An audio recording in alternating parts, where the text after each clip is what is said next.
Morning.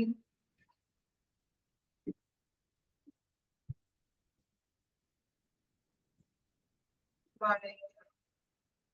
Okay, എല്ലാവർക്കും സുഖാണോ? ഓണമൊക്കെ എവിടെ വരെയായി? ഓണാഘോഷം. Okay.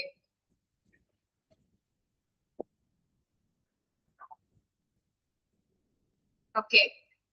നാളെ എന്താ പരിപാടി നിങ്ങളുടെ? പരിപാടി എന്തെങ്കിലുമൊക്കെ ഉണ്ടോ? സാറും പിജിക്കാരുടെ ഇല്ല ഒന്നുമില്ലേ? എന്തെങ്കിലൊക്കെ അവതരിപ്പിച്ചൂടെ നിങ്ങൾക്ക്? ആ എന്ത് പറ്റി? നാളെ സോളിമിസിന്റെ പറയാണല്ലേ? Good morning. എന്തെങ്കിലുമൊക്കെ ഓണവുമായിട്ട് ബന്ധപ്പെട്ട് നിങ്ങൾക്ക് വേണമെങ്കിൽ അവതരിപ്പിക്കാം. എല്ലാ ക്ലാസ്സിലും ഓണാഘോഷം സെലിബ്രേറ്റ് ചെയ്യുന്നുണ്ട്. കുറച്ച് ടൈമാണ്, നിങ്ങൾക്ക് വേണമെങ്കിൽ മാത്രം മതി. ഇപ്പൊ ക്ലാസ്സിൽ 1 മണിക്കൂർ എടുത്തിട്ട് ബാക്കി സെലിബ്രേറ്റ് ചെയ്യാം. എല്ലാ ചോയ്സ് ആണ്. ഓക്കെ. ആ അതുകൊണ്ടാണ് വേണമെങ്കിൽ ചെയ്യാം. അപ്പോ നമുക്ക് നാളെ കൂടി ഉണ്ടാവുള്ളൂ ക്ലാസ്. അത് കഴിഞ്ഞിട്ട് പിന്നെ വെക്കേഷൻ കാര്യങ്ങളൊക്കെ ആണല്ലേ? ഓക്കെ ഒരാഴ്ച. അപ്പൊ അതുകൊണ്ടാണ് ഓണം കേരളീയരുടെ ദേശീയ ഉത്സവമാണ്. അപ്പൊ എല്ലാവരും ആഘോഷിക്കുന്നുണ്ട്. അപ്പൊ വേണമെങ്കിൽ നിങ്ങളുടെ ചോയ്സ് ആണ്. വേണമെങ്കിൽ എന്തെങ്കിലുമൊക്കെ അവതരിപ്പിക്കാം. ഒരു പാട്ട് പാടുകയോ തിരുവാതിര അതൊക്കെ നമുക്ക് കളിക്കാവുന്നതാണ്. ഒരു സ്പീച്ച് ഇതൊക്കെ നടത്താം. ഓക്കെ. അപ്പോ മിസ് പറഞ്ഞിട്ടാണ്. അപ്പൊ വേണമെങ്കിൽ ജസ്റ്റ് ചെയ്യാവുന്നതാണ് കേട്ടോ. ഓക്കെ. ഇപ്പൊ ഗ്രൂപ്പിൽ എന്തെങ്കിലുമൊക്കെ പറയാം. ഇപ്പൊ HRPGയിൽ ഇപ്പൊ കേറാത്തവര് ഇപ്പൊ റെക്കോർഡ് ക്ലാസ് കാണുന്നവർക്ക് ചെയ്യാവുന്നതാണ്. അപ്പൊ ജസ്റ്റ് ഒന്ന് ഗ്രൂപ്പിലൊക്കെ പറയാം. ചെയ്യാനായിട്ട് ടീച്ചർ പറഞ്ഞിട്ടുണ്ട്. അപ്പൊ എന്തെങ്കിലുമൊക്കെ അവതരിപ്പിക്കാനായിട്ട് ആഗ്രഹമുള്ളവര് നാളെ ചെയ്യാവുന്നതാണ് കേട്ടോ. ഓക്കെ. ഓക്കെ, നമ്മളിപ്പോ എടുത്തുകൊണ്ടിരിക്കുന്നത് കരിയർ ഡെവലപ്മെന്റ് ആണ്. അതില് നമ്മൾ പറഞ്ഞു നിർത്തിയത് 117ാമത്തെ പേജില് അല്ലെ? 117ാമത്തെ പേജില് ലാസ്റ്റ് പോയിന്റ് വരെ ഈ കരിയർ കൗൺസിലിംഗ് വരെയാണെന്ന് പറഞ്ഞു നിർത്തിയത്. ഓക്കെ, ഇനി നെക്സ്റ്റ് ആണ് ഇത് responsibility for career development. Okay, ഒന്ന് വായിച്ചു നോക്കി. എന്താണ്? Primary question regarding career planning arises as to whose responsibility it is for such a planning. It is of the employee or of the management. Basically, career planning is an individual's responsibility. However, in the organizational context, it is the organization's responsibility to guide and direct the employees to develop and utilize their knowledge, ability, and resources towards the organizational development and effectiveness. Employees' goals have to be compared with the organization goals. എന്താ മനസ്സിലായ? Responsibility career ഡെവലപ്മെന്റുമായിട്ട് ബന്ധപ്പെട്ട് 2 പേർക്ക് responsibilities ഉണ്ട്. 2 പേരുടെ responsibilities ആണ് ഇവിടെ പറയുന്നത്. ഒരെണ്ണം പറയുന്നത് എന്താണ്? ഇൻഡിവിജ്വൽസ് എംപ്ലോയീസിന്റെ റെസ്പോൺസിബിലിറ്റി എന്താണ്, അതുപോലെ തന്നെ എന്താണ് ഓർഗനൈസേഷന്റെ ഉത്തരവാദിത്വം എന്താണെന്നുള്ളതാണ് ആ പാരഗ്രാഫിൽ പറയുന്നത്. അതായത് നമുക്കറിയാം, നമ്മൾ എന്താണ് എംപ്ലോയീസ് ആണല്ലേ? ഒരു ഓർഗനൈസേഷനിൽ നമ്മൾ ജോയിൻ ചെയ്തു. അപ്പൊ ജോയിൻ ചെയ്യുമ്പോൾ ആ ജോലിയുമായിട്ട് ബന്ധപ്പെട്ട ഓർഗനൈസേഷനിൽ എംപ്ലോയീസ് ആണ് നമ്മൾ. ഓക്കെ, അപ്പൊ അതുകൊണ്ട് തന്നെ നമ്മുടെ ഈ കരിയർ പ്ലാനിങ് അല്ലെങ്കിൽ കരിയർ എന്ന് പറയുന്നത് മറ്റാരും നമ്മളെ ഡെവലപ്പ് ചെയ്യില്ല. നമ്മൾ തന്നെ നമ്മൾ എന്ത് നടത്തണം? പ്ലാൻ ചെയ്ത് നമ്മളെ ഡെവലപ്പ് ചെയ്തെടുക്കേണ്ടതാണ് അല്ലെ? ഇല്ലേ? ഇപ്പൊ എന്താ ഓർഗനൈസേഷൻ നോക്കണ്ട, വേറൊരു എന്താ പറയാ സ്കൂളുകളിലൊക്കെ എന്താണ് പറഞ്ഞിട്ടുണ്ടായത്? മോണ്ടിസോറി ടീച്ചേഴ്സിന്റെ ഒക്കെ ഒരു എക്സാമ്പിൾ എന്താണ്? നമ്മള് ഇപ്പൊ സ്പീച്ച് പറയാൻ പറയും, ഏതെങ്കിലും ഒരു വിഷയം കൊടുത്തിട്ട്, അല്ലെങ്കിൽ ഗ്രൂപ്പ് ഡിസ്കഷൻ, അല്ലെങ്കിൽ ഡിബേറ്റ്, ഇതൊക്കെ നമ്മൾ നടത്താറുണ്ട് അവരുടെ ക്ലാസ്സുകളിൽ. അപ്പൊ അത്തരത്തിലുള്ള കാര്യങ്ങൾ നമ്മൾ എന്താണ് ടീച്ചേഴ്സ് കൊടുക്കുന്നത്? എന്താണ്? ഓപ്പർച്യൂണിറ്റീസ് ആണ് അല്ലെ? അപ്പൊ ആ ഓപ്പർച്യൂണിറ്റീസ് ഇപ്പൊ ആരും ചെയ്യുന്നില്ല എങ്കിൽ അവര് എന്താണ് അവർക്ക് അവരുടെ സ്കില്ലും കാര്യങ്ങളൊക്കെ ഡെവലപ്പ് ആകുന്നുണ്ടോ? ഇല്ല.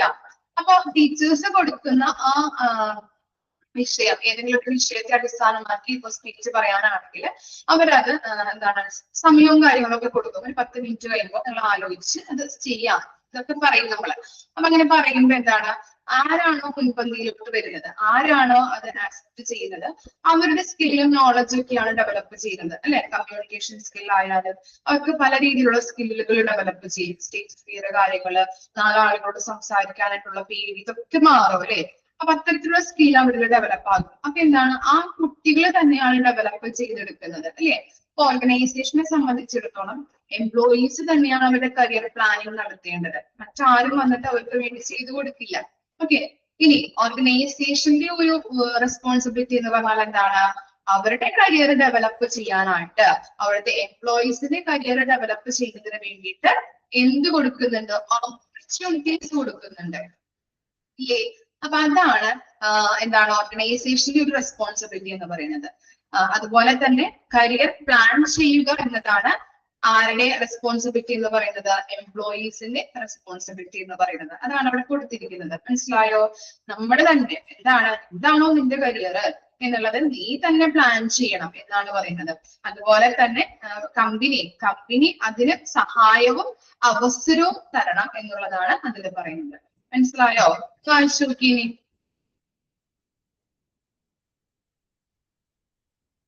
വായിച്ചു നോക്കാം കേട്ടോ.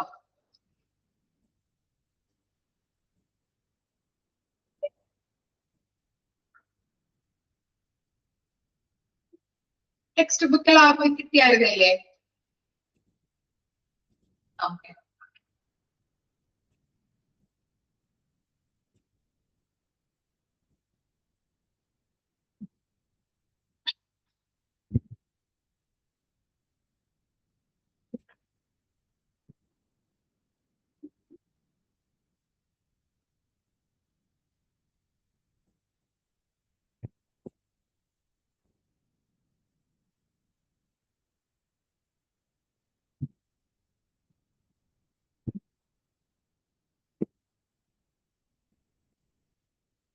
ലിമിറ്റേഷൻസ് വായിച്ചോക്കെ, വായിച്ചു കഴിഞ്ഞാൽ ലിമിറ്റേഷൻസ് വായിച്ചു നോക്കാം കേട്ടോ. ലിമിറ്റേഷൻസ് ഓഫ് കരിയർ പ്ലാനിങ് വായിച്ചു നോക്കാം.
വായിച്ചു കഴിഞ്ഞോ ലിമിറ്റേഷൻസ്?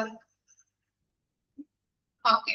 അപ്പോ നമുക്ക് നോക്കാം ലിമിറ്റേഷൻസ്. കരിയർ പ്ലാനിങ്ങിന്റെ പരിമിതികള് അല്ലെങ്കിൽ ബുദ്ധിമുട്ടുകൾ എന്താണ്, അല്ലെങ്കിൽ ലിമിറ്റേഷൻസ് എന്താണെന്നാണ് ആ പാരഗ്രാഫ് വൈസ് അവിടെ കൊടുത്തിരിക്കുന്നത്. അതായത് എന്താണ് കരിയർ പ്ലാനിങ് നടത്താനായിട്ട് അത്ര എളുപ്പമല്ല എന്നാണ് പറയുന്നത്. ഓക്കെ, അതിന് അതിൻ്റെതായിട്ടുള്ള നമ്മളിപ്പോ എന്തൊരു കാര്യം ചെയ്യണമെന്നുണ്ടെങ്കിലും അതിന് അതിൻ്റെതായിട്ടുള്ള ബുദ്ധിമുട്ടുകൾ ഉണ്ടാവും അല്ലെ. ഓക്കെ, ഇനി അതിന്റെ കാരണങ്ങൾ നമ്മൾ പറഞ്ഞിരുന്നു. കരിയർ പ്ലാനിങ് ചെയ്യാനായിട്ട് അത്ര എളുപ്പമല്ല, സിമ്പിൾ അല്ല എന്നാ പറയുന്നത്. അതിന്റെ പരിമിതികൾ എന്തൊക്കെയാണ്? ചെറിയ കമ്പനീസിന്, സ്മോൾ സ്കെയിൽ ഓർഗനൈസേഷൻസ് ആണെങ്കിൽ എന്താണ് ഡസ് നോട്ട് ടു സ്യൂട്ട് അല്ലെ. ഈ കരിയർ പ്ലാനിങ് എന്ന് പറഞ്ഞാൽ എന്താണ്, ചെറിയ സ്മോൾ ഓർഗനൈസേഷന് അത്ര എന്താണ് സ്യൂട്ട് അല്ല എന്നാണ് പറയുന്നത്. അതായത് ഇപ്പോ സ്മോൾ സ്കെയിലിൽ പ്രവർത്തിക്കുന്ന ഓർഗനൈസേഷൻസ് ആണെങ്കിൽ അവിടെ കുറവ് എംപ്ലോയീസ് ഉണ്ടാവുള്ളൂ, ഒരു 4 or 5 അത്രയും ചിലപ്പോ, അല്ലെങ്കിൽ കുറച്ച് പേരടങ്ങുന്ന ഒരു ഓർഗനൈസേഷൻസ് ആയിരിക്കും അല്ലെ. അതുകൊണ്ട് തന്നെ അവിടുത്തെ പ്രമോഷനായാലും ഗ്രോത്തിനായാലും അവസരങ്ങൾ ഉണ്ടാവില്ല. ഓക്കെ, ചെറിയ രീതിയിൽ നമുക്കൊന്ന് പോവാം എന്നുള്ള രീതിയിൽ അങ്ങനെ ഓടുന്ന അല്ലെങ്കിൽ അങ്ങനെ പ്രവർത്തിക്കുന്ന ഓർഗനൈസേഷൻസ് ഉണ്ടാവും. അപ്പൊ അത്രയ്ക്ക് എന്താണ് അവിടെ നമുക്ക് പ്രമോഷൻ ആളുകൾക്ക് കൊടുക്കാൻ പറ്റില്ല. അതുപോലെ തന്നെ ഗ്രോത്തും അത്ര അധികം ഓർഗനൈസേഷനും ഉണ്ടാകുന്നില്ല. നമുക്കറിയാം വലിയ രീതിയിൽ പ്രവർത്തിക്കുന്ന ഓർഗനൈസേഷൻസ് ആണെങ്കിൽ അവിടെ നല്ല സ്കില്ലുള്ള ക്വാളിറ്റിയുള്ള എംപ്ലോയീസുകളായിരിക്കും കൂടുതൽ. അതുകൊണ്ട് തന്നെ അവിടെ പ്രമോഷൻസ് കൊടുക്കാൻ പറ്റും, പ്രോഫിറ്റ് കൂടുതൽ ഏൺ ചെയ്യാൻ പറ്റും, പ്രൊഡക്ടിവിറ്റി നമുക്ക് കൂട്ടാൻ പറ്റും അല്ലെ. പക്ഷെ സ്മോൾ സ്കെയിൽ ഓർഗനൈസേഷൻസ് ആണെങ്കിൽ എന്താണ് പോകുന്ന പോലെ പോവാ എന്നുള്ള രീതിയിലൊക്കെ ഒരു ഓർഗനൈസേഷൻസ് ഉണ്ടാവും അല്ലെ. 4 or 5 പേരെ വെച്ചിട്ട് നമ്മൾ തുടങ്ങുന്ന ഓർഗനൈസേഷൻസ് ഒക്കെ. അപ്പൊ അത്രയ്ക്ക് അവർക്ക് പ്രമോഷൻ കാര്യങ്ങളൊന്നും കൊടുക്കാൻ പറ്റില്ല. അതുപോലെ തന്നെ അത്രയ്ക്ക് ഗ്രോത്തും കാര്യങ്ങളൊന്നും ആ സ്മോൾ സ്കെയിൽ ഓർഗനൈസേഷൻ ഉണ്ടാവില്ല. അതിൻ്റെതായിട്ടുള്ള പരിമിതികൾ ഉണ്ടാവും. ചിലപ്പോ മിഷൻസും കാര്യങ്ങളൊന്നും നമുക്ക് നല്ല രീതിയിൽ വാങ്ങിക്കാൻ പറ്റില്ല. കാരണം എന്താ, പ്രോഫിറ്റ് അധികം ഏൺ ചെയ്യാനായിട്ട് പറ്റില്ല അല്ലെ സ്മോൾ സ്കെയിൽ ഓർഗനൈസേഷൻസ് ആയതുകൊണ്ട്. അത്രയ്ക്ക് എന്താണ് ഗ്രോത്തും കാര്യങ്ങളൊന്നും അതിനുണ്ടാകുന്നില്ല. അതുകൊണ്ട് തന്നെ എന്താണ് ഈ കരിയർ പ്ലാനിങ് നമുക്ക് നടത്താനായിട്ട് വളരെ ബുദ്ധിമുട്ടാണ് സ്മോൾ സ്കെയിൽ ഓർഗനൈസേഷൻ. അതുപോലെ തന്നെ ഈ എന്താണ് ഷോപ്പ് ഫ്ലോറിലെ പണിക്കാർക്ക് അത് ഒട്ടും ഫലപ്രദമല്ല എന്ന് പറയുന്നത്. അതായത് അവിടെ ഉദ്ദേശിക്കുന്നത് ഈ എന്താണ് ഈ അധികം പഠിപ്പില്ലാത്തവര്, അതുപോലെ തന്നെ വിദ്യാഭ്യാസം കുറഞ്ഞവര്, ഇപ്പോ നമ്മള് പറയാം ഇപ്പൊ ഹെൽപ്പേഴ്സ് ഒക്കെ ആയിട്ട് ജോലി ചെയ്യുന്ന ആൾക്കാരൊക്കെ ഉണ്ടാവില്ലേ. മിഷനിൽ നിന്ന് എന്താണ് പൊടി തട്ടിക്കളയാ, അതുപോലെ തന്നെ ഓരോ കാര്യങ്ങളും എംപ്ലോയീസിന് എടുത്തു കൊടുക്കുക, ഹെൽപ്പേഴ്സ് ഒക്കെ ഉണ്ടാവില്ലേ. അത്തരത്തിലുള്ള ആളുകൾക്ക് ഇത്ര എന്താണ് കരിയർ പ്ലാനിങ് സ്യൂട്ടബിൾ അല്ല.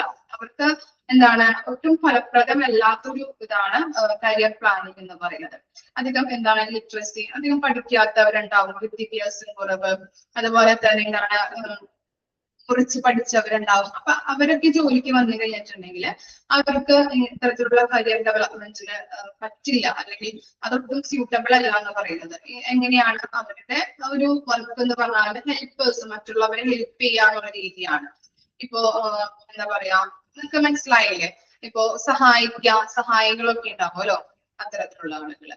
ഇനി പറയുന്നത് എന്താണ് ഫാമിലി ബിസിനസ്സിൽ നമുക്ക് ബുദ്ധിമുട്ടുണ്ടാക്കുന്നുണ്ട്. അതായത് ഫാമിലിയിലെ അംഗങ്ങൾക്ക് വേഗത്തിൽ പ്രമോഷൻ വേണമെന്ന് തോന്നും അല്ലെ.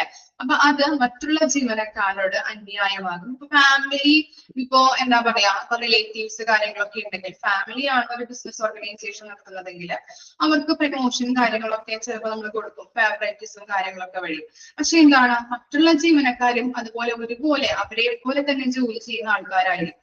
അപ്പൊ എന്താണ് അവർക്കൊരു ഡിസാറ്റിസ്ഫാക്ഷൻ തോന്നും അല്ലെ. ഇവർക്ക് നമ്മള് ഡെവലപ്മെന്റുകൾ വരുമ്പോൾ, അല്ലെങ്കിൽ പ്രമോഷൻ കാര്യങ്ങൾ ഇതൊക്കെ വരുമ്പോ എന്താണ് അവർക്കൊരു ഡിസാറ്റിസ്ഫാക്ഷൻ തോന്നും. കാരണം എന്താ, നമ്മളും അവരെ പോലെ ജോലി ചെയ്യുന്നവരാണ്, നമ്മളും അവരെ പോലെ എക്സ്പീരിയൻസ് ഉള്ളവരാണ്, എന്നിട്ട് നമുക്ക് കിട്ടുന്നില്ലല്ലോ എന്നുള്ള രീതിയിൽ. അപ്പൊ പ്രമോഷൻ കാര്യങ്ങളൊക്കെ കൊടുക്കുമ്പോൾ അവർക്കൊരു ബാക്കിയുള്ള എംപ്ലോയീസിന് അല്ലെ, ഫാമിലി മെമ്പേഴ്സ് ആണ് ഇപ്പൊ ഓർഗനൈസേഷൻ ഡെവലപ്പ് ചെയ്യുന്നതെങ്കിൽ, അല്ലെങ്കിൽ അവരെ കൺസിഡർ ചെയ്യുന്നതെങ്കിൽ എന്താണ് അവർക്കൊരു ഫേവറേറ്റിസം ഉണ്ടാവും, കസിൻസും കാര്യങ്ങളൊക്കെ ചെയ്തുകൊണ്ട്. അപ്പൊ എന്താണ് അവർക്ക് അങ്ങനെ പ്രമോഷൻ കൊടുക്കുമ്പോൾ ബാക്കിയുള്ള എംപ്ലോയീസിന് ഇതൊരു അന്യായമായിട്ടുള്ള രീതിയിൽ തോന്നും അല്ലെ. അങ്ങനെ കരിയർ പ്ലാനിങ് അവർ ഡെവലപ്പ് ചെയ്യാൻ പറ്റില്ല. അത് ചിലപ്പോ കരിയർ പ്ലാനിങ് തെറ്റുക, അല്ലെങ്കിൽ എന്താണ് അത് തകിടം മറിയാനായിട്ട് സാധ്യതയുണ്ട്. അതുപോലെ തന്നെ എന്താണ് 10 വർഷത്തിൽ കൂടുതൽ പ്ലാൻ ചെയ്യാനായിട്ട് പറ്റില്ല. അതായത് കാരണം എന്താണെന്ന് വെച്ചാല് രാഷ്ട്രീയം, പുതിയ നിയമങ്ങൾ, ഈ നിയമങ്ങളൊക്കെ 10 വർഷമൊക്കെ ആകുമ്പോൾ എന്താണ് പല ചേഞ്ചസുകൾ വരാം അല്ലെ, പോളിസീസിലായാലും ഗൈഡ് ലൈൻസിലായാലും ഒക്കെ. അതുപോലെ തന്നെ സാമ്പത്തിക നയങ്ങള്, സർക്കാർ ഇടപെടലുകൾ അല്ലെ, പല രീതിയിലുള്ള ഇന്റർവെൻഷൻസ്, സർക്കാരിൻ്റെതായിട്ടുള്ള ഗവൺമെന്റ് ഇന്റർവെൻഷൻസ് കാര്യങ്ങളൊക്കെ ഉണ്ടാവാം.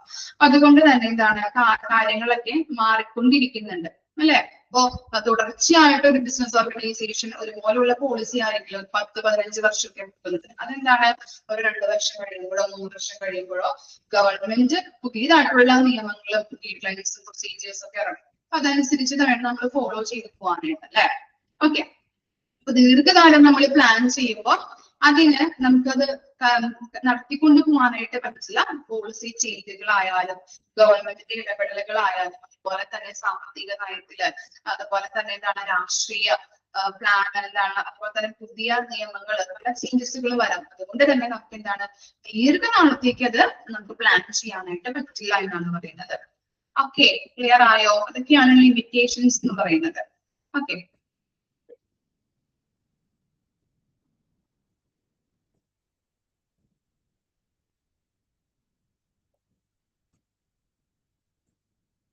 അതുപോലെ തന്നെ ഈ നെക്സ്റ്റ് വായിച്ചു നോക്കിയേ, നെക്സ്റ്റ് പേജിൽ വായിച്ചു നോക്കാം കേട്ടോ.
ഓക്കെ,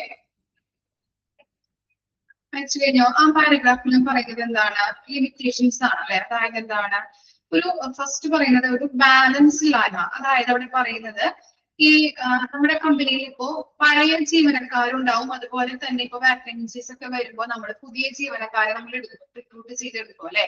അപ്പൊ അങ്ങനെ എടുക്കുമ്പോ എന്താണ് ഒരു ബാലൻസ് ഇല്ലായ്മ വരും. എത്ര ജീവനക്കാരെ എടുക്കണം, അല്ലെങ്കിൽ എങ്ങനെയാണ് വേണ്ടത്, ആർക്ക് പ്രൊമോഷൻ കൊടുക്കണം, ഇനി നമ്മുടെ കമ്പനിയിൽ എത്ര ജീവനക്കാരുണ്ട്, എക്സിസ്റ്റിംഗ് ആയിട്ടുള്ളവരുണ്ട്, അതൊക്കെ കറക്റ്റ് ആയിട്ട് അറിഞ്ഞിട്ട് വേണം പുതിയ ജീവനക്കാരൊക്കെ എടുക്കാനായിട്ട്. ഏതൊക്കെ മേഖലകളിൽ ഏതൊക്കെ ആളുകൾ വേണം എന്നുള്ളത് കറക്റ്റ് ആയിട്ടൊരു അറിവില്ലായ്മ.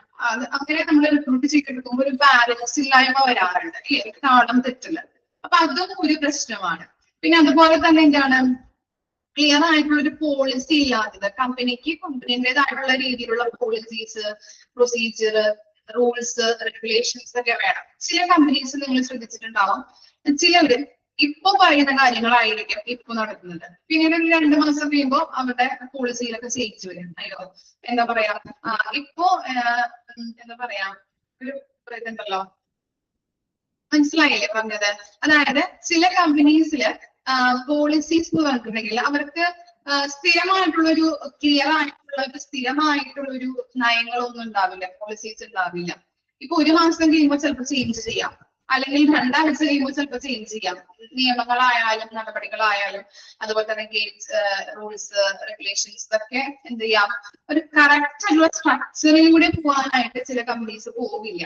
കറക്റ്റ് ആയിട്ടൊരു സ്ട്രക്ചർ ഉണ്ടാവില്ല, കറക്റ്റ് ആയിട്ടുള്ള ഓർഗനൈസേഷൻ പ്ലാനിങ് കൃത്യമായിട്ട്. നമുക്കറിയാം ഒരു ബിസിനസ് ഓർഗനൈസേഷൻ നമ്മൾ നടത്തിക്കൊണ്ട് പോകാനായിട്ട് കറക്റ്റ് ആയിട്ട് നമ്മൾ പ്ലാൻ ചെയ്തിരിക്കണം. പക്ഷെ ചില കമ്പനീസിന് അത്തരത്തിലുള്ള പ്ലാനിങ്ങും കാര്യങ്ങളൊന്നും ഉണ്ടാവില്ല. അപ്പോ പ്ലാൻ ചെയ്യാം, അപ്പോ നടത്താം, അത്തരത്തിലുള്ള കാര്യങ്ങൾ ഉണ്ടാവുള്ളൂ. അപ്പൊ എന്താ, കുറച്ചു കാലം കഴിയുമ്പോൾ ഡൗൺ ആയി പോയി ആ കമ്പനി ഇല്ലാതാക്കുന്ന അവസ്ഥയിലോട്ട് വരും അല്ലെ. നമുക്ക് എങ്ങനെയാ വേണ്ടത്, കറക്റ്റ് ദീർഘനാളുകൾ ഒരു പ്ലാൻ വേണം, അതിൻ്റെതായിട്ടുള്ള രീതിയിലുള്ള നയങ്ങൾ വേണം, റൂൾസ് റെഗുലേഷൻസ് കറക്റ്റ് ആയിട്ട് വേണം അല്ലെ. പക്ഷെ ചില കമ്പനീസിന് അത്തരത്തിലുള്ള പ്ലാനിങ്ങും കാര്യങ്ങളൊന്നും ഇല്ലാത്തത് കൊണ്ട് തന്നെ എന്താണ്, ഇത്തരത്തിലുള്ള ഇപ്പോ ചിലപ്പോ ആളുകളെ കണ്ടുപിടിക്കാൻ പറ്റില്ല, റിപ്പോർട്ട് ചെയ്യാൻ പറ്റില്ല, അതുപോലെ തന്നെ ഈ ചേഞ്ചസ് ഇങ്ങനെയുള്ള പോളിസീസ് ഒക്കെ ചേഞ്ച് ആവുന്നത് കൊണ്ട് തന്നെ ആളുകൾക്ക് അവിടെ നിൽക്കാനായിട്ട് ചിലപ്പോൾ ഇഷ്ടപ്പെടില്ല. അപ്പൊ അത്തരത്തിലുള്ള കാര്യങ്ങൾ, അപ്പൊ ക്ലിയർ ആയിട്ടുള്ള പോളിസി ഇല്ലായ്മയും ഒരു എന്താണ് ഈ കമ്പനിയുടെ അല്ലെങ്കിൽ എച്ച്ആർ പ്ലാനിങ്ങിന്റെ ഒരു ലിമിറ്റേഷൻസ് ആണെന്നാണ് പറയുന്നത്. അതുപോലെ തന്നെ ആളുകളെ കണ്ടുപിടിക്കാനായിട്ട് ബുദ്ധിമുട്ടുണ്ടാകുന്നത്, അതായത് കരിയർ, ആർക്കാണ് കരിയർ പ്ലാനിങ് കൊടുക്കേണ്ടത് എന്നുള്ളത് അത് കണ്ടുപിടിക്കാൻ പറ്റാത്തൊരവസ്ഥ. നമ്മൾ ഓർഗനൈസേഷനിലേക്ക് ജോയിൻ ചെയ്യിപ്പിക്കുന്ന എംപ്ലോയീസിന്, അതുപോലെ തന്നെ എക്സിസ്റ്റിംഗ് ആയിട്ട് വർക്ക് ചെയ്യുന്ന എംപ്ലോയീസിനാണോ നമ്മൾ കരിയർ പ്ലാനിങ് കൊടുക്കേണ്ടത്? അത് കമ്പനിയുടെ മാനേജർക്കായാലും കമ്പനിയുടെ ഓണേഴ്സിനായാലും കൃത്യമായിട്ട് അത് എന്താണ് അറിയാത്തൊരവസ്ഥ, അവർക്ക് അതിനെ കുറിച്ച് അറിയാത്തൊരവസ്ഥ. ആർക്കാണ് വേണ്ടത്, ആർക്കാണ് കൊടുക്കേണ്ടത്? അപ്പൊ അത്തരത്തിലുള്ള അറിവില്ലായ്മയും എന്താണ് കരിയർ പ്ലാനിങ്ങിന്റെ ലിമിറ്റേഷൻസ് ആണെന്നാണ് പറയുന്നത്. ഇനി അതുപോലെ തന്നെ പ്രമോഷന് അവസരം നമ്മൾ കുറവ് കൊടുക്കുന്നത്. ഇപ്പൊ ചില ആളുകൾക്ക് നമ്മൾ പറഞ്ഞിരുന്നത് എന്താണ്, എക്സിസ്റ്റിംഗ് ആയിട്ട് ദീർഘനാൾ വർക്ക് ചെയ്യുന്ന എംപ്ലോയീസ് ഉണ്ടാവും അല്ലെ, അവരുടെ സീനിയോറിറ്റി കാര്യങ്ങളൊക്കെ അനുസരിച്ചിട്ടാണ് നമ്മൾ പ്രമോഷൻ കാര്യങ്ങളൊക്കെ കൊടുക്കേണ്ടത്. പക്ഷെ ഇപ്പോ ഫേവറേറ്റിസം കാണിക്കാം, ചിലപ്പോ മാനേജർക്ക് ഏറ്റവും ഇഷ്ടമുള്ള ഒരു വർക്കർ ഉണ്ടാവാം, അല്ലെങ്കിൽ എംപ്ലോയി ഉണ്ടാവാം. അതുപോലെ തന്നെ ഇപ്പൊ കസിൻ ആയാലും റിലേറ്റീവ്സ് ആയാലും ജോലി ചെയ്യുന്നവർക്കൊക്കെ നമ്മൾ പ്രമോഷൻ കൊടുക്കുമ്പോൾ നമ്മൾ മുമ്പ് പറഞ്ഞ കാര്യങ്ങളാണ്. അപ്പൊ എന്താണ്, മറ്റുള്ളവർക്ക് ഡിസാറ്റിസ്ഫാക്ഷൻ വരാം അല്ലെ. അപ്പൊ അത്തരത്തിലുള്ള എന്താണ് പ്രമോഷൻ അതിന്റെ അവസരം കുറവ് കൊടുക്കുന്നത്, അത് ഒരു കരിയർ പ്ലാനിങ്ങിന്റെ ലിമിറ്റേഷൻ ആയിട്ടാണ് പറയുന്നത്. ഇനി ഭാവിയിൽ നമുക്ക് പ്രവചിക്കാൻ പറ്റുന്നതല്ല, അതായത് നമ്മൾ ഉദ്ദേശിക്കുന്നത് ആർക്ക് പകരം നമ്മള് ആരെ വേണമെന്ന് കൃത്യമായിട്ട് പറയാൻ പറ്റുന്നില്ല. അപ്പോ റിട്ടയർമെന്റ് ആയി അല്ലെങ്കിൽ ആരെങ്കിലും ഒക്കെ പോയി കഴിഞ്ഞിട്ടുണ്ടെങ്കിൽ ഭാവിയിലും പോവാം അല്ലെ, നമുക്ക് ഒന്നും പറയാൻ പറ്റില്ല അല്ലെ. എംപ്ലോയീസ് ആണ്, അവർക്ക് ചിലപ്പോ താല്പര്യമില്ലാന്നുണ്ടെങ്കിൽ റിസൈൻ ചെയ്യാം, അല്ലെങ്കിൽ റിട്ടേർഡ് ആവാം. അത്തരത്തിലുള്ള കാര്യങ്ങൾ വരുമ്പോ ആരെ ഇനി ഭാവിയിലേക്ക് നമ്മൾ കൊണ്ടുവരണം, അല്ലെങ്കിൽ എത്തരത്തിലുള്ള ആളുകളെ നമ്മൾ റിക്രൂട്ട് ചെയ്തെടുക്കണം എന്നുള്ള ഒരു കൃത്യമായിട്ടുള്ള ഒരു ഭാവിയിൽ പ്രവചിക്കാൻ പറ്റാത്തൊരവസ്ഥ, അല്ലെങ്കിൽ കൃത്യമായിട്ടുള്ള ഒരു പ്ലാനിങ് ഇല്ലാത്തൊരവസ്ഥ, അതും എന്താണ് കരിയർ പ്ലാനിങ്ങിന്റെ ലിമിറ്റേഷൻസ് ആയിട്ടാണ് പറയുന്നത്. അപ്പൊ ആർക്ക് പകരം ആരെ വെക്കണം എന്നുള്ളൊരു തീരുമാനം എടുക്കാൻ പറ്റാത്തൊരവസ്ഥ. ഇനി അതുപോലെ തന്നെ ഒരു ട്രസ്റ്റ് ഇല്ലായ്മയും പറയുന്നുണ്ട്. ട്രസ്റ്റ് എന്ന് പറഞ്ഞാൽ എന്താ, വിശ്വാസം അല്ലെ. ഓക്കെ, അപ്പൊ ജീവനക്കാർക്ക് കമ്പനി നടത്തുന്ന സർവേകളില് വിശ്വാസമില്ലായ്മ, അതും എന്താണ്, കമ്പനീസ് സർവേ കാര്യങ്ങളൊക്കെ നടത്തും അല്ലെ. ഇനി എന്താണ്, ഇപ്പോ എംപ്ലോയീസിന്റെ ഫീഡ്ബാക്ക് അനുസരിച്ച് ഓരോ കാര്യങ്ങളും നമ്മൾ തീരുമാനിക്കേണ്ടത് അത്യാവശ്യമാണ്. അപ്പൊ ചില കമ്പനീസിന്റെ ഓണേഴ്സിനോടോ അല്ലെങ്കിൽ അതുപോലെ തന്നെ മാനേജേഴ്സിനോടൊക്കെ എംപ്ലോയീസിന് അവരുടെ ആ ഒരു സ്വഭാവം അല്ലെങ്കിൽ അവരുടെ ആ ഒരു ഇത് മൂലം നമുക്ക് എന്താണ് ഒരു ട്രസ്റ്റ് ഇല്ലായ്മ വരാറുണ്ട്, ഒരു വിശ്വാസമില്ലായ്മ അല്ലെ. ചിലപ്പോ കമ്പനി കൂട്ടാം, ചിലപ്പോ കമ്പനി തുടർന്നുകൊണ്ട് പോവാം എന്നുള്ളൊരു സാധ്യത അങ്ങനെയും എന്താണ് പറയാ എംപ്ലോയീസിന്റെ ഉള്ളിൽ ഉണ്ടാവും. അത്തരത്തിലുള്ള അയ്യോ ഞങ്ങൾ പോകേണ്ടി വരുമോ ഇല്ലയോ, അല്ലെങ്കിൽ തുടർന്ന് നിൽക്കാൻ പറ്റുമോ, നമുക്ക് കമ്പനിയുടെ ആ ഒരു പോക്ക് നമുക്ക് നോക്കിയിട്ടല്ലേ, അവിടുത്തെ പ്രവർത്തനങ്ങൾ കാര്യങ്ങളൊക്കെ നോക്കിയിട്ട് നമുക്ക് മനസ്സിലാവും അല്ലെ. ചിലപ്പോ അധികം നാളുണ്ടാവില്ല, കൂട്ടിപ്പോവേണ്ടതായിട്ട് വരാറുണ്ട് അല്ലെ. നമുക്കത് ഭാവിയിൽ ചിന്തിക്കാനായിട്ട് പറ്റും അല്ലെ, ഫ്യൂച്ചറിൽ എങ്ങനെയാവാം എന്നുള്ളത്. അപ്പോ എന്താണ്, അതും എംപ്ലോയീസിന്റെ ഒരു ട്രസ്റ്റിനെ ബാധിക്കുന്നത്, ഒരു വിശ്വാസത്തെ ബാധിക്കുന്നുണ്ട് അല്ലെ. നമ്മളെ നിലനിർത്തിക്കൊണ്ട് പോവോ കമ്പനി, അല്ലെങ്കിൽ നമ്മളെ പിരിച്ചുവിടോ, ഇങ്ങനെ ഇപ്പോ സാമ്പത്തിക ഒരു ബുദ്ധിമുട്ട് വന്നു കഴിഞ്ഞിട്ടുണ്ടെങ്കിൽ നമ്മളെ പിരിച്ചുവിടാൻ സാധ്യതയുണ്ട് അല്ലെ. സീനിയോറിറ്റി അനുസരിച്ചിട്ടുള്ള ആളുകളെ ചിലപ്പോൾ നിർത്തിക്കൊണ്ട് ഇപ്പോ ജോയിൻ ചെയ്ത ആളുകൾക്ക് പിരിച്ചുവിടാം. അങ്ങനെ പല കമ്പനീസും അങ്ങനെ ചെയ്യുന്നത് നമ്മൾ കണ്ടിട്ടുണ്ട്, നമുക്ക് എക്സ്പീരിയൻസ് കാര്യങ്ങളൊക്കെ ഉള്ളതാണ്. അത്തരത്തിലുള്ള ഒരു ട്രസ്റ്റ് ഇല്ലായ്മയും എന്താണ് ഈ കരിയർ പ്ലാനിങ്. അപ്പൊ അവർക്ക് എന്താണ് അവരുടെ കരിയർ പ്ലാനിങ് അല്ലെങ്കിൽ കരിയർ ഡെവലപ്മെന്റ് ചെയ്യാനായിട്ട് വളരെ ബുദ്ധിമുട്ടുണ്ടാവും അല്ലെ. അത്തരത്തിലുള്ള ഒരു വിശ്വാസമില്ലായ്മയും ഈ ലിമിറ്റേഷൻസ് ആയിട്ടാണ് പറയുന്നത്. ഓക്കെ, ഇതൊക്കെയാണ് എന്തെന്ന് പറയുന്നത് ലിമിറ്റേഷൻസ്, കരിയർ പ്ലാനിങ്ങിന്റെ ലിമിറ്റേഷൻസ് ആയിട്ട് നമ്മൾ പറഞ്ഞത്. ആ പാരഗ്രാഫിൽ പറയുന്നത് ഒരു ബാലൻസിന്റെ ബാലൻസ് ഇല്ലാത്തൊരവസ്ഥ, അതുപോലെ തന്നെ ക്ലിയർ ആയിട്ട് പോളിസി കമ്പനിക്ക് ഇല്ലാത്തൊരവസ്ഥ, അതുപോലെ ആളുകളെ കണ്ടുപിടിക്കാനായിട്ട് ഇപ്പൊ ആരാണ് കരിയർ പ്ലാനിങ്, ആർക്കാണ് കരിയർ പ്ലാനിങ് കൊടുക്കേണ്ടത് എന്നുള്ള ഒരു ഇത് കമ്പനിക്ക് കണ്ടുപിടിക്കാൻ പറ്റാത്തൊരു അവസ്ഥ, അതുപോലെ തന്നെ പ്രമോഷന് അവസരം കുറവ് കിട്ടുന്നത്, അതുപോലെ ഭാവിയിൽ നമുക്ക് പ്രവചിക്കാൻ പറ്റാത്തൊരവസ്ഥ, ആർക്ക് പകരം ആര് വേണം എന്നുള്ളത് കമ്പനിക്ക് ഭാവിയിൽ പ്രവചിക്കാൻ പറ്റാത്തൊരവസ്ഥ, അതുപോലെ തന്നെ ട്രസ്റ്റ്, അതും ഒരു പോയിന്റ് ആണ്. ഓക്കെ,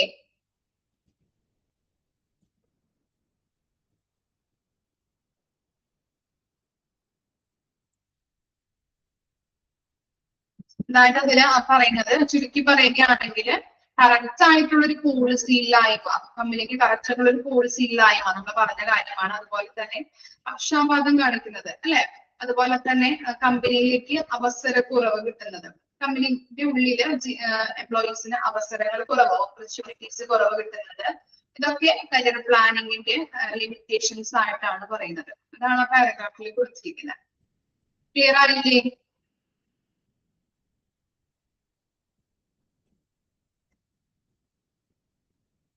ഇനി practice for making career planning exercises വായിച്ചു നോക്കാം കേട്ടോ. നമ്മൾ ലിമിറ്റേഷൻസ് കാര്യങ്ങളൊക്കെ പറഞ്ഞല്ലേ. ഇനി കരിയർ പ്ലാനിങ് സക്സസ് ആവാൻ വേണ്ടിയിട്ട് എന്തൊക്കെ തന്ത്രങ്ങളാണ് നമ്മൾ മെനഞ്ഞെടുക്കുന്നത്, അല്ലെങ്കിൽ എന്തൊക്കെ തന്ത്രങ്ങൾ നമ്മൾ ആവിഷ്കരിക്കണം എന്നുള്ളതാണ് അവിടെ കൊടുത്തിരിക്കുന്നത്. വായിച്ചു നോക്കാം.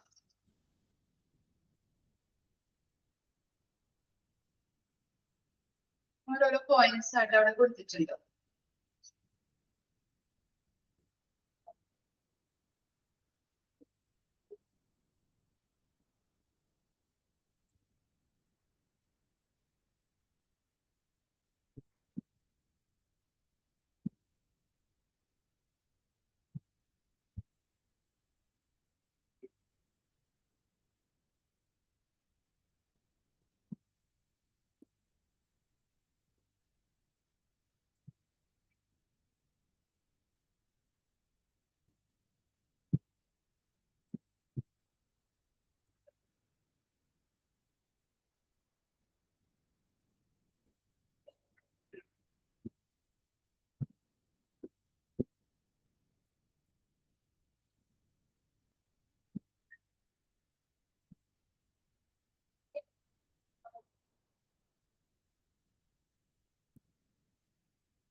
സി പോയിന്റ് വരെ മനസ്സിലോ?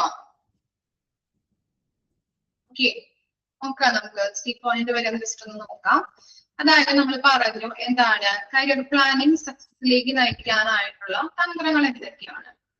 അതായത് കരിയർ പ്ലാനിങ് വിജയിപ്പിക്കണമെങ്കിൽ അല്ലെങ്കിൽ വിജയകരമാകണമെങ്കിൽ ഏറ്റവും പ്രധാനമായിട്ടും എന്താണ് ടോപ്പ് മാനേജ്മെന്റിന് നല്ലൊരു വിശ്വാസവും താല്പര്യവും ഉണ്ടായിരിക്കണം അല്ലെ. അവര് വിചാരിക്കണം അല്ലെ, ടോപ്പ് മാനേജേഴ്സ് അല്ലെങ്കിൽ ടോപ്പ് മാനേജ്മെന്റ് വിചാരിക്കണം നല്ല രീതിയിൽ കമ്പനി വളരണം, നല്ല എംപ്ലോയീസ് നല്ല രീതിയിൽ ഡെവലപ്പ് ചെയ്തെടുക്കണം, അതിന് വേണ്ടതായിട്ടുള്ള പ്രോഗ്രാമുകൾ അല്ലെങ്കിൽ പ്രാക്ടീസുകൾ ഓപ്പർച്യൂണിറ്റീസ് ഇതൊക്കെ നമ്മൾ എന്ത് ചെയ്യണം, കൊടുത്താൽ മാത്രമാണ് എംപ്ലോയീസ് അത് ആക്സെപ്റ്റ് ചെയ്ത് യൂട്ടിലൈസ് ചെയ്ത് അവർക്ക് ഡെവലപ്പ് ചെയ്തെടുക്കാനായിട്ട് പറ്റുള്ളൂ അല്ലെ.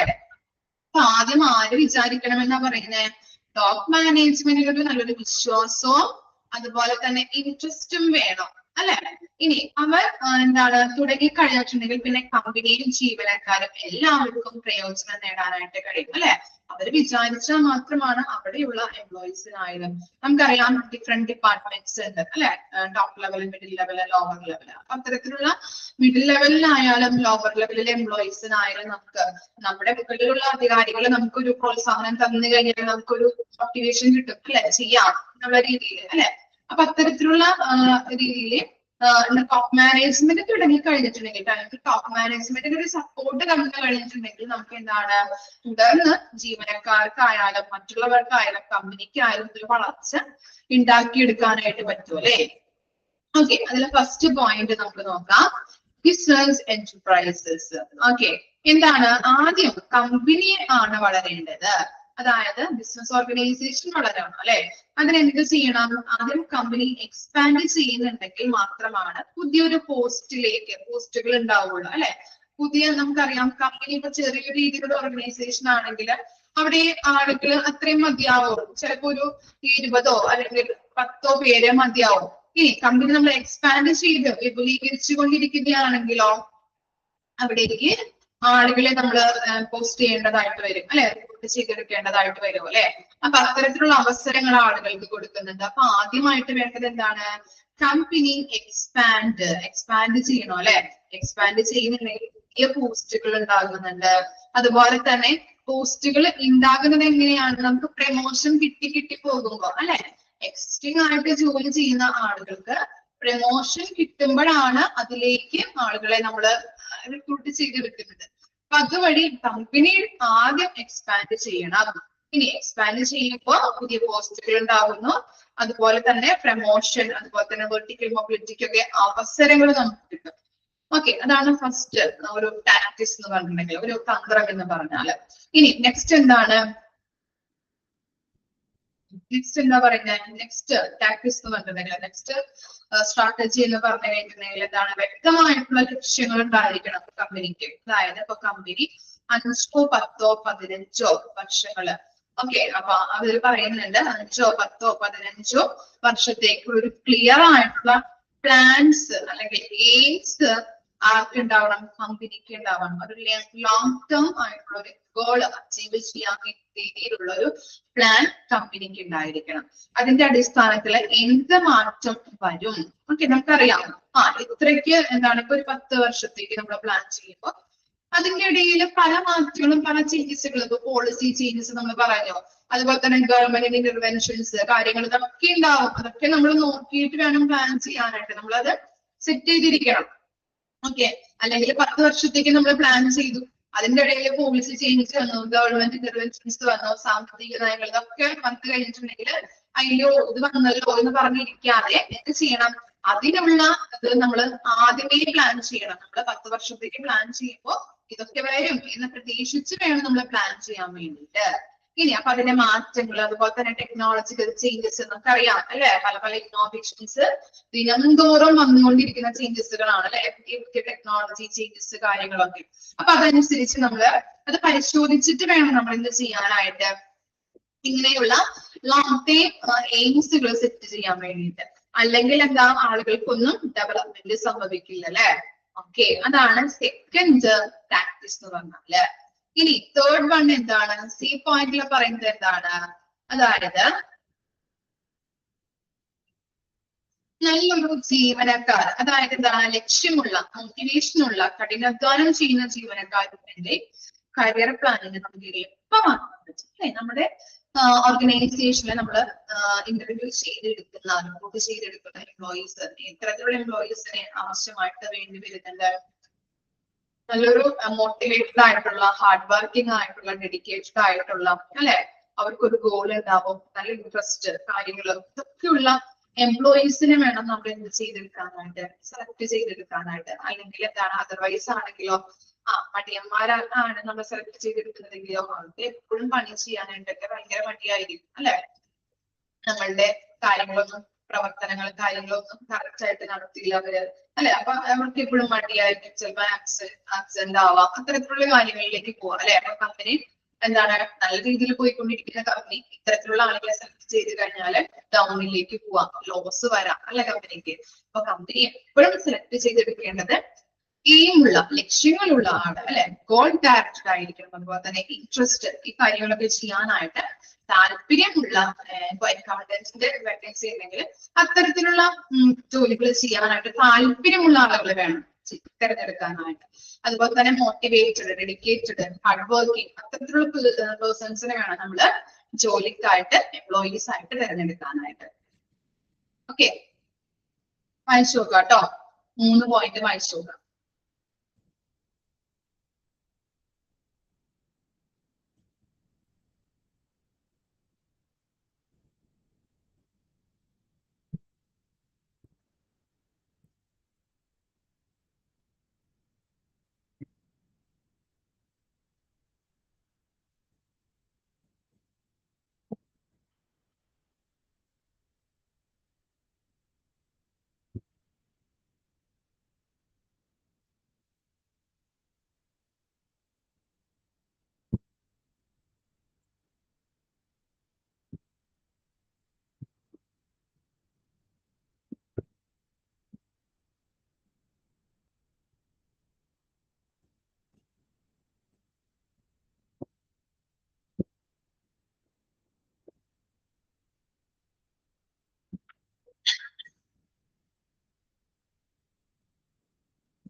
മനസ്സിലായോ?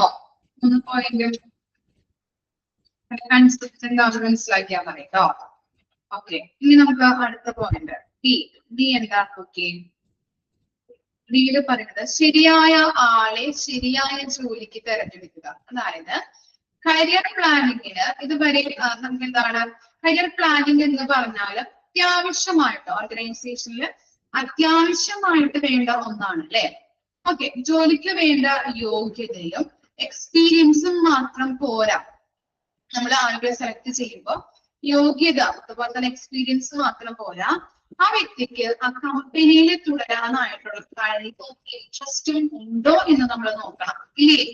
നമ്മളൊരു വ്യക്തിയെ അല്ലെങ്കിൽ എന്താണ് റിക്രൂട്ട് ചെയ്ത് ഇന്റർവ്യൂ ചെയ്തെടുത്തു, അവന് ഇതിൽ ചെയ്യാനായിട്ട്, ഈ ജോലി ചെയ്യാനായിട്ട് താല്പര്യമുണ്ടോ, ആ ജോലിയിൽ തന്നെ തുടരാനായിട്ട്, ആ കമ്പനിയിൽ തന്നെ തുടരാനായിട്ട് താല്പര്യമുണ്ടോ എന്നുള്ളത് നമ്മൾ ചോദിക്കണം, അല്ലെ. ചോദിച്ച് മനസ്സിലാക്കിയാൽ മാത്രമാണ് നമുക്ക് റിക്രൂട്ട് ചെയ്തെടുക്കേണ്ട ആവശ്യമുള്ളൂ. അങ്ങനെ അല്ലാത്ത പക്ഷം റിക്രൂട്ട് ചെയ്തെടുത്ത് കഴിഞ്ഞിട്ടുണ്ടെങ്കിൽ അവൻ അവിടേക്ക് വരാൻ താല്പര്യം ഉണ്ടാവില്ല, ആ ജോലി ചെയ്യാൻ താല്പര്യം ഉണ്ടാവില്ല, അവന് അതിൻ്റെതായിട്ടുള്ള ഇൻട്രസ്റ്റ് കാര്യങ്ങളൊക്കെ ഉണ്ടാവും, ടേസ്റ്റ്, അല്ലെ, ഇൻട്രസ്റ്റ്, പ്രിഫറൻസ് ഒക്കെ ഉണ്ടാവും, അല്ലെ. അപ്പൊ അത്തരത്തിലുള്ള നമ്മൾ എപ്പോഴും എംപ്ലോയീസിനെ സെലക്ട് ചെയ്യുമ്പോൾ അവന് അത് ഇൻട്രസ്റ്റഡ് ആണോ എന്നത് സെലക്ട് ചെയ്യാൻ നോക്കിയിട്ട് വേണം സെലക്ട് ചെയ്യാനായിട്ട്. ആ കമ്പനിയിൽ വളരാനായിട്ടുള്ള കഴിവുണ്ടോ, അതുപോലെ തന്നെ ക്വാളിറ്റി ഉണ്ടോ, അതുപോലെ തന്നെ ഇൻട്രസ്റ്റ് ഉണ്ടോ, താല്പര്യങ്ങളുണ്ടോ എന്ന് ചെക്ക് ചെയ്യണം. അല്ലെങ്കിൽ എന്താണ് അത് അത് ഫ്ലോപ്പ് ആയിട്ട് പോവാനായിട്ട്, അല്ലെങ്കിൽ അവിടെ കുറച്ച് നാളൊക്കെ കഴിയുമ്പോൾ ചിലപ്പോ എന്ത് ചെയ്യാം, റിസൈൻ ചെയ്യാം. താല്പര്യം അല്ലെ, നമ്മൾ എപ്പോഴും ജോലി ചെയ്യേണ്ടത് എങ്ങനെയാണ്, നമ്മൾ ഇഷ്ടപ്പെടുന്ന ജോലിക്ക് വേണം നമ്മൾ പോവാനായിട്ട്, അല്ലെങ്കിൽ മറ്റുള്ളവരെ അടിച്ചേൽപ്പിച്ച ജോലിക്ക്.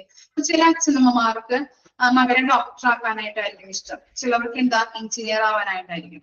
പക്ഷെ അച്ഛനമ്മമാരുടെ ഇഷ്ടത്തിന് പ്രകാരം അവൻ എന്ത് ചെയ്തു, ഡോക്ടറായി കഴിഞ്ഞിട്ടുണ്ടെങ്കിൽ അവൻ ആ ജോലിയിൽ ചിലപ്പോൾ തുടരാനായിട്ട് താല്പര്യമൊന്നും ഉണ്ടാവില്ല. പഠിച്ച് എക്സാം എഴുതി പാസ്സായിട്ടുണ്ടാവും, പക്ഷെ ജോലിക്ക് പോകാനായിട്ട് എപ്പോഴും ഇഷ്ടം എഞ്ചിനീയർ ആവാനായിട്ടായിരിക്കും, അല്ലെ, എഞ്ചിനീയർ ആയിട്ട് തുടരാനായിട്ടായിരിക്കും, അല്ലെ. അപ്പൊ അങ്ങനെ പലരും പല എക്സ്പീരിയൻസും പറയാറുണ്ട്. നമ്മള് പല സിനിമകളൊക്കെ നമ്മൾ കണ്ടിട്ടുണ്ട്, അല്ലെ, അത്തരത്തിലുള്ള കാര്യങ്ങൾ. ഓക്കെ, അപ്പൊ ക്വാളിഫിക്കേഷനും അതുപോലെ തന്നെ അവന് വളരാൻ ആഗ്രഹിക്കുന്നതുമായിട്ടുള്ള ആളെ, അവിടെ വളരാനായിട്ടും അതുപോലെ തന്നെ അത്തരത്തിലുള്ള ക്വാളിഫിക്കേഷൻ ഉള്ള ആളുകളെ മാത്രം തിരഞ്ഞെടുക്കാൻ പാടുള്ളൂ. അല്ലാണ്ട് നമ്മൾ അടിച്ചേൽപ്പിച്ച് കഴിഞ്ഞിട്ടുണ്ടെങ്കിൽ അത് വളരെ ബുദ്ധിമുട്ടിലേക്ക് നമ്മളെ നയിക്കും. അപ്പൊ ഇൻട്രസ്റ്റഡ് ആയിട്ടുള്ള എംപ്ലോയീസ് നമ്മൾ സെലക്ട് ചെയ്യുക. അപ്പൊ എന്താണ്, നമുക്ക് നല്ല രീതിയിൽ അവരെ ജോലി ചെയ്യാനായിട്ട് റെസ്പോൺസിബിലിറ്റി ഡ്യൂട്ടീസ് ഒക്കെ കൊടുത്ത് നല്ല രീതിയിൽ അവരെ കരിയർ ഡെവലപ്പ് ചെയ്തെടുക്കാൻ പറ്റും. പിന്നെ എന്താണ്, ശരിയായ നെക്സ്റ്റ് പറയുന്നത് ശരിയായ ഏജ് ബാലൻസ് നിലനിർത്തുക. കമ്പനിയിൽ പ്രായമായവരെ മാത്രമോ അല്ലെങ്കിൽ ചെറുപ്പക്കാരെ മാത്രമോ ഉണ്ടാകരുത്. ഓക്കെ, രണ്ടും കൂടി എന്ത് ചെയ്യണം, ഒരു ബാലൻസിലായിട്ട് നമ്മൾ നിലനിർത്തണം, അല്ലെ. ചെറുപ്പക്കാരാണെങ്കിൽ ചെറുപ്പക്കാർ മാത്രം, അല്ലെങ്കിൽ പ്രായമായവരാണെങ്കിൽ പ്രായമായവര്, അങ്ങനെയുള്ള ഒരു കമ്പനിയിലെ എംപ്ലോയീസിനെ തിരഞ്ഞെടുക്കേണ്ടത് രണ്ടും ഏജ് ബാലൻസിൽ രണ്ടും കൂടി ഒരു എന്താ പറയാ കൂട്ടിക്കലർത്തി ഒരു മിക്സപ്പ് ആയിട്ട് വേണം നമ്മൾ തിരഞ്ഞെടുക്കാനായിട്ട്. അങ്ങനെ ആയിക്കഴിഞ്ഞിട്ടുണ്ടെങ്കിൽ ചിലപ്പോൾ പെട്ടെന്ന് പ്രമോഷൻ കിട്ടും, ചിലർക്ക് അതെ അല്ലെ, എന്താണ് ഇപ്പോ എക്സ്പീരിയൻസ് നോക്കിയിട്ട് പ്രായമായവർ തന്നെയാണെങ്കിൽ അവരുടെ സീനിയോറിറ്റി നോക്കിയിട്ട് നമുക്ക് കൊടുക്കേണ്ടതായിട്ട് വരും, അല്ലെ. അപ്പൊ എന്താണ്, മറ്റുള്ളവർക്കും അവരുടെ ഒപ്പം വന്നവർക്കും ഒരു എന്താണ് ഡിസാറ്റിസ്ഫാക്ഷൻ ഉണ്ടാകും. അപ്പൊ ഇങ്ങനെ നമ്മള് പ്രായം കുറഞ്ഞവരും പ്രായം കൂടിയവരും ഉണ്ട് എന്നുണ്ടെങ്കിൽ സീനിയോറിറ്റിന്റെ ബേസ് ചെയ്ത് നമുക്ക് പ്രമോഷൻ കൊടുക്കാം, ബാക്കിയുള്ളവര് അതിലേക്ക് അവയർനെസ്സിലോട്ട് എടുത്തിടാൻ പറ്റും നമുക്ക്, അല്ലെ. പ്രമോഷനും കാര്യങ്ങളൊക്കെ ഇല്ലേ, റിക്രൂട്ട്മെന്റ് വഴി നമുക്ക് ചെയ്യാൻ പറ്റും, അല്ലെ. അപ്പൊ അത്തരത്തിലുള്ള കാര്യങ്ങളൊക്കെ ഉണ്ടെങ്കിൽ നമുക്ക് എന്താണ് അവിടെ ഡിസാറ്റിസ്ഫാക്ഷൻ കാര്യങ്ങളൊന്നും എംപ്ലോയീസിന് ഉണ്ടാവില്ല. ഓക്കെ, അപ്പൊ കരിയർ പ്ലാനിങ്ങിനും കമ്പനിയുടെ വളർച്ചയ്ക്കും എന്താണ് ഈ ഇത്തരത്തിലുള്ള ഈ എന്താണ് സെയിം ആയിട്ടുള്ള ഏജ് ഗ്രൂപ്പിനെ നമ്മൾ നിലനിർത്തുകയാണെങ്കിൽ അത് എപ്പോഴും നല്ലതല്ല കമ്പനിക്ക്. ഓക്കെ, അപ്പൊ എന്താണ് പഴയവരുടെ എക്സ്പീരിയൻസ് പുതിയവരുടെ ഒരു എനർജിയും കൂടി ഉണ്ടായിരിക്കണം എന്നാ പറയുന്നത്. പഴയവരും പുതിയവരും ബാലൻസ് ചെയ്തിട്ട് വേണം നമ്മൾ ഇത് ചെയ്യാനായിട്ട്, കമ്പനി നിലനിർത്തിക്കൊണ്ട് പോകാനായിട്ട്. പുതിയ ആൾക്കാരെ, പഴയ അത് മാത്രമല്ല പുതിയ ആൾക്കാരെ കൂടി അതിനകത്ത് നമ്മൾ ഇൻക്ലൂഡ് ചെയ്തെടുക്കേണ്ടതാണ്. പിന്നെ എന്താണ് നെക്സ്റ്റ് എഫ് പോയിന്റിൽ പറയുന്നത്, അതായത് മാനേജ്മെന്റ് ഓഫ് കരിയർ സ്ട്രെസ്. അതായത് അവിടെ പറയുന്നത് കരിയർ സ്ട്രെസ് കൈകാര്യം ചെയ്യുക. അതായത് പല ജീവനക്കാർക്കും ജോലി സ്ഥലത്ത് സ്ട്രെസ് ഉണ്ടാവാറുണ്ട്. അത് വളരെ അപകടമായിട്ടുള്ള കാര്യങ്ങളാണ്, അല്ലെ. ഇനി സ്ട്രെസ്സിന്റെ ലക്ഷണങ്ങൾ എന്ന് പറഞ്ഞാല് ജോലിയോട് താല്പര്യമില്ലായ്മ, ആബ്സെന്റ് ആവുക, ഇടയ്ക്കിടയ്ക്ക് ഇങ്ങനെ ആബ്സെന്റ് ആവുക, ഡിസാറ്റിസ്ഫാക്ഷൻ ഫീൽ ചെയ്യുക, BP കൂടുക, ഹാർട്ട് പ്രോബ്ലംസ്, ഇതൊക്കെ എന്താണ് സ്ട്രെസ്സിന്റെ ഭാഗങ്ങളാണ്. ചിലവരൊക്കെ ഉണ്ട് ജോലിയിലിരിക്കെ കുഴഞ്ഞു വീണ് മരിക്കുന്നത്, അല്ലെ. ജോലിയിലിരിക്കെ BP കൂടുക, ഹോസ്പിറ്റലിൽ കൊണ്ടുപോവുക, അല്ലെ. അത്തരത്തിലുള്ള കാര്യങ്ങളൊക്കെ നമ്മൾ എക്സ്പീരിയൻസ്ഡ് ആയിട്ടുള്ള ആളുകളാണ്, അല്ലെ. പലരും കേട്ടിട്ടുണ്ട്, പല വാർത്തകളും കേട്ടിട്ടുണ്ട്. അപ്പൊ അതൊക്കെ എന്തിന്റെ ബേസിലാണ് വരുന്നത്, ഈ സ്ട്രെസ്സുമായിട്ട് ചെയ്യുന്ന ജോലിയുടെ സ്ട്രെസ്സുമായിട്ട് ബന്ധപ്പെട്ടതാണ്. ഓക്കെ, അപ്പൊ സ്ട്രെസ് നമുക്ക് പല ജീവനക്കാർക്കും ജോലി സ്ഥലത്ത് സ്ട്രെസ് ഉണ്ടാകുന്നുണ്ട്. ഇത് വളരെ അപകടം പിടിച്ച ഒന്നാണ്. അതിന്റെ ലക്ഷണങ്ങളാണ് നമ്മൾ പറഞ്ഞത്, ഹാർട്ട് പ്രോബ്ലംസ് കാര്യങ്ങളൊക്കെ വരുന്നത്. അപ്പൊ എന്തുകൊണ്ടാണ് സ്ട്രെസ് വരുന്നത്, അതായത് പ്രമോഷൻ കിട്ടാതെ വരുമ്പോ അല്ലെ അവർക്ക് ഫീൽ ചെയ്യാം, അയ്യോ എനിക്ക് കിട്ടിയില്ലല്ലോ, ഞാൻ ഇത്രയും വർഷം ജോലി ചെയ്തു, എക്സ്പീരിയൻസ്ഡ് ആണ്, എന്നിട്ടും എനിക്ക് തന്നില്ല, അല്ലെ. സ്ട്രെസ് കാര്യങ്ങൾ ഉണ്ടാവാം. അതുപോലെ തന്നെ റിട്ടേർഡ് ആവാൻ പോകുമ്പോ അല്ലെ, അയ്യോ എനിക്ക് ഇത്രയും 5 വർഷമുള്ളല്ലോ ജോലി ചെയ്യാനായിട്ട്, ഇത് കഴിഞ്ഞാൽ ഞാൻ എന്ത് ചെയ്യും, ഏത് ജോലിക്ക് പോകും, അതും ഒരു സ്ട്രെസ്സും കാര്യങ്ങളാണ് നമുക്ക്, അല്ലെ. ഇത്രയും പൈസ കഴിഞ്ഞാൽ ഞാൻ റിട്ടേർഡ് ആവും എന്നുള്ളത്. അതുപോലെ തന്നെ എന്താണ് ചെറുപ്പക്കാർ തന്നെ ഔട്ട് പേസ് ചെയ്യുമ്പോൾ അതായത് എന്താണ് ചെറുപ്പക്കാര് തന്നെ നമ്മൾ എന്താണ് പ്രമോഷൻ കാര്യങ്ങൾ ചെറുപ്പക്കാര് തന്നെയൊക്കെ ഉണ്ടെങ്കിൽ അതും ഒരു എന്താണ് സ്ട്രെസ്സിന്റെ ഒരു ഭാഗമാണ് അല്ലെ. ഇപ്പൊ പ്രമോഷൻ കിട്ടാത്ത ഒരവസ്ഥ, അതുപോലെ തന്നെ റിട്ടേർഡ് ആകാൻ പോകുന്ന ആ ടൈമൊക്കെ എന്താണ് പലർക്കും സ്ട്രെസ് ആകുന്ന അല്ലെങ്കിൽ സ്ട്രെസ് ഉണ്ടാകുന്ന ഒരു മേഖലകളാണ്. അപ്പൊ ആ ടൈമിലൊക്കെയാണ് ഇത്തരത്തിലുള്ള ഹാർട്ട് ഡിസീസസ് ആയാലും അല്ലെ. ഇപ്പൊ ചില ന്യൂസുകൾ നമ്മൾ കണ്ടിട്ടുണ്ട്, അയ്യോ ആ ചേട്ടൻ എന്താണ് ഒരു വർഷം കൂടി ഉണ്ടാവുള്ളൂ അല്ലെങ്കിൽ 6 മാസം റിട്ടയർഡ് ആവാനായിട്ട് 6 മാസം ഉണ്ടായുള്ളൂ, പക്ഷെ എന്താണ് ആ ജോലിയിലേക്ക് അദ്ദേഹം അറ്റാക്ക് വന്ന് മരിക്കുക, അങ്ങനെയൊക്കെ നമ്മൾ പല എന്താ പറയാ വാർത്തകളൊക്കെ കേൾപ്പിച്ചിട്ടുണ്ട് അല്ലെ. അദ്ദേഹത്തിന്റെ സ്ട്രെസ് എന്ന് പറഞ്ഞാല് റിട്ടയർഡ് ആവാൻ പോകുന്ന ഒരു ഇതാണ് വിഷയമാണ് അദ്ദേഹത്തിന്റെ ഉള്ളിൽ. അപ്പൊ അതുകൊണ്ടാണ് ഇങ്ങനെ സ്ട്രെസ്സും കാര്യങ്ങളൊക്കെ വരുന്നത് അല്ലെ. ഈ പ്രമോഷൻ കിട്ടാത്ത ഒരവസ്ഥയും എന്താണ് ഡിസാറ്റിസ്ഫാക്ഷൻ ഉണ്ടാക്കുന്ന സ്ട്രെസ് ഉണ്ടാക്കുന്ന കാര്യങ്ങളാണ്. ഇനി അത് മാനേജ്മെന്റ് എങ്ങനെ സഹായിക്കുന്നുണ്ട്? മാനേജ്മെന്റ് എങ്ങനെ സഹായിക്കും? ഈ കരിയർ സ്ട്രെസ് നീക്കാനായിട്ടുള്ള പരിശീലനം കൊടുക്കുക എംപ്ലോയീസിന്, അത്തരത്തിലുള്ള ട്രെയിനിങ്, സ്ട്രെസ് മാറാനായിട്ടുള്ള ഒരു പരിശീലനം കൊടുക്കുക, തീരുമാനങ്ങൾ എടുക്കുന്നതിൽ ജീവനക്കാരെ കൂടുതൽ ഉൾപ്പെടുത്തുക. ഇപ്പോ ചില ആൾക്കാർ റിട്ടയർഡ് ആയിട്ട് നമ്മൾ ഡിപ്ലോമയിലൊക്കെ പഠിച്ചിട്ടുണ്ട്, ഈ എന്താ പറയാ ഈ റിട്ടയർഡ് ആയി കഴിഞ്ഞാലും പാർട്ട് ടൈം ജോലിയൊക്കെ ചെയ്യാനായിട്ട് ആ കമ്പനിയിൽ തന്നെ വരുന്നത് റഫറൽ എംപ്ലോയീസ് ആണ്. അത് അറിയില്ല, എന്തോ ഒരു നമ്മൾ പഠിച്ചിട്ടുണ്ടായിരുന്നു, ഞാൻ പഠിപ്പിച്ചിട്ടുണ്ടായിരുന്നു റിക്രൂട്ട്മെന്റ് ആൻഡ് സെലക്ഷനിൽ. നിങ്ങൾ ഓർമ്മയുണ്ടോ നിങ്ങൾക്ക്? ഫോർമർ എംപ്ലോയീസ് ആണെന്ന് തോന്നുന്നു. അതിൽ പറയുന്നുണ്ട്, അതിലെന്താണ് റിട്ടയർമെന്റ് കഴിഞ്ഞിട്ടായാലും അതിനകത്ത് നമ്മൾ പറയുന്നുണ്ട്, അതായത് എന്താണ് ഈ റിട്ടയർമെന്റ് കഴിഞ്ഞാൽ കമ്പനിയുടെ പോളിസീസും ടാക്സീസും ഇതൊക്കെ ഇവർക്ക് അറിയാൻ പറ്റും അല്ലെ. അപ്പൊ ആ ജീവനക്കാരെ തന്നെ കമ്പനിയിൽ നിലനിർത്താനായിട്ട് അവർക്ക് ഇഷ്ടമുണ്ടാവും. അവര് പാർട്ട് ടൈം ജോലി, ഇപ്പൊ മാനേജ്മെന്റ് ഒക്കെ ആയിട്ട് ചിലവരൊക്കെ വന്ന് ജോലി ചെയ്യാറുണ്ട് ഇല്ലേ. അപ്പൊ അത്തരത്തില് എന്താണ് ആ തീരുമാനങ്ങൾ എടുക്കുന്നതില് ജീവനക്കാരെ ഉൾപ്പെടുത്തുക. അപ്പൊ എന്താണ് നമുക്ക് ജോലി ചെയ്യാം അല്ലെങ്കിൽ ജോലി തരാം, അങ്ങനെയുള്ള കാര്യങ്ങൾ നമുക്ക് പറഞ്ഞു കൊടുക്കാം. റിട്ടയർഡ് ആയാലും കുഴപ്പമില്ല എന്നുള്ള രീതിയിൽ പാർട്ട് ടൈം ഒന്ന് ചെയ്തോളൂ എന്നൊക്കെ പറഞ്ഞു കഴിഞ്ഞാൽ അവർക്ക് സമാധാനം സന്തോഷമായിരിക്കും അല്ലെ. ഓക്കെ, ഇനി ഭാവിയിൽ എന്ത് ജോലി കിട്ടും എന്ന് വ്യക്തമായിട്ട് അവർക്ക് പറഞ്ഞു കൊടുക്കുക. അപ്പൊ അത്തരത്തിലുള്ള കാര്യങ്ങൾ ഇതൊക്കെ നമ്മൾ സ്ട്രെസ് കുറയ്ക്കാനായിട്ടുള്ള മാനേജ്മെന്റിന്റെ ഭാഗത്തുനിന്ന് ചെയ്തു കൊടുക്കാൻ പറ്റുന്ന കാര്യങ്ങളാണ്. ഓക്കെ, വായിച്ചു 3 കാര്യങ്ങൾ കേട്ടോ, വായിച്ചു നോക്കാം.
അയച്ചു കഴിഞ്ഞോ?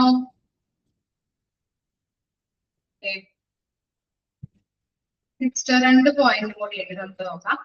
Career planning. ഓക്കെ, അതായത് അതിന് പറയുന്നത് കരിയർ പ്ലാനിങ്ങിന് ഫയർ പ്രൊമോഷൻ പോളിസി വേണമെന്നാണ് പറയുന്നത്.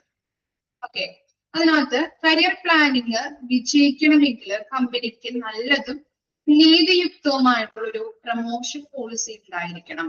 ഓക്കെ, നീതിയുക്തമായതും നല്ലതുമായിട്ടുള്ള ഒരു പ്രൊമോഷൻ പോളിസി ഉണ്ടായിരിക്കണം. അതായത് ഒരു സിസ്റ്റമാറ്റിക് ആയിട്ടുള്ള ട്രെയിനിങ് ആർക്കൊക്കെ പഠിപ്പിക്കാനും വളരാനും താല്പര്യമുണ്ടോ അവർക്ക് കമ്പനി ട്രെയിനിങ് കൊടുക്കും, ഇല്ലേ?